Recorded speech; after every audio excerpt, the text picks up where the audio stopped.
ಆಕರ್ಷಕ ಸಹ ಪ್ರಯಾಣಿಕ ಟ್ರಾವೆಲ್ ಸ್ಟೋರಿ. ಈಗಲೂ ಅವನು ಯಾರು ಅಂತಾನೆ ಗೊತ್ತಿಲ್ಲ. ಆದರೆ ಅವನನ್ನು ನೋಡೋ ಹಠ ಮಾತ್ರ ಇನ್ನೂ ಬಿಟ್ಟಿಲ್ಲ. ಕಳೆದ 1 ವರ್ಷದಿಂದ ನೋಡ್ತಾನೇ ಇದ್ದೀನಿ. ಪ್ರತಿದಿನ ಹೊಸತನವೇ ಕಾಣಿಸುತ್ತೆ. ಒಮ್ಮೊಮ್ಮೆ ಅದೆಷ್ಟು ಮುದ್ದಾಗಿ ನಗ್ತಾನೆ ಅಂದರೆ ಹಾಗೆ ದೃಷ್ಟಿ ತೆಗೆದು ಬಿಡೋಣ ಅನಿಸುತ್ತೆ. ಇವತ್ತು ಒಂದು ಇಂಟ್ರೆಸ್ಟಿಂಗ್ ವಿಷಯನ ಹೇಳ್ತೀನಿ.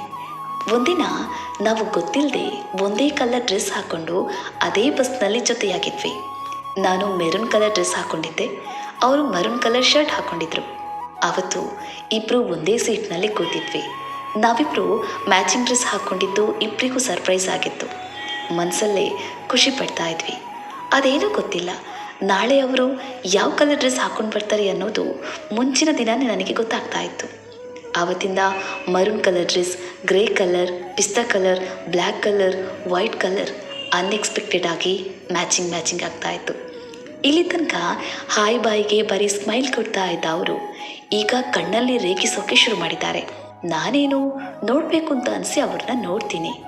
ಆದರೆ ಅವರು ಅದೇ ಟೈಮ್ಗೆ ಕಾಯ್ತಾ ನನ್ನನ್ನು ಕಣ್ಣಲ್ಲಿ ಕಣ್ಣಿಟ್ಟು ನೋಡೋಕ್ಕೆ ಶುರು ಮಾಡಿದ್ದಾರೆ. ಬಸ್ನಿಂದ ಇಳಿದು ಹೋಗುವಾಗ ಅವ್ರು ಕೊಡೋ ಸ್ಮಾರ್ಟ್ ಲುಕ್ ಇದೆಯಲ್ಲ, ಅಪ್ಪ ಫ್ಲ್ಯಾಟ್ ಆಗೋಗ್ಬೇಕು. ಬೋರಿ ಕಣ್ಣಲ್ಲಿ ನೋಡೋ ನೋಟ ಇದೆಯಲ್ಲ, ಫಿದಾನೆ ಆಗಬೇಕು. ನಿಜ ಏನು ಗೊತ್ತಾ, ಈ ನಗುವಿನ ಪರಿಚಯಕ್ಕೆ ವರ್ಷ ಕಳೆದ್ರು ಇಲ್ಲಿ ತನಕ ನಾವು ಯಾವುದೇ ಸಂಬಂಧಕ್ಕೆ ಗಂಟು ಬಿದ್ದಿಲ್ಲ. ಇದು ಒಂದು ಜೊತೆಗಿನ ಪಯಣ ಅಷ್ಟೇ. ಹಾದಿ ಒಂದೇ, ಆದರೆ ಉದ್ದೇಶ ಬೇರೆ. ಪ್ರೀತಿ ಹುಟ್ಟೋದಕ್ಕೆ ಸಾಧ್ಯನಾ?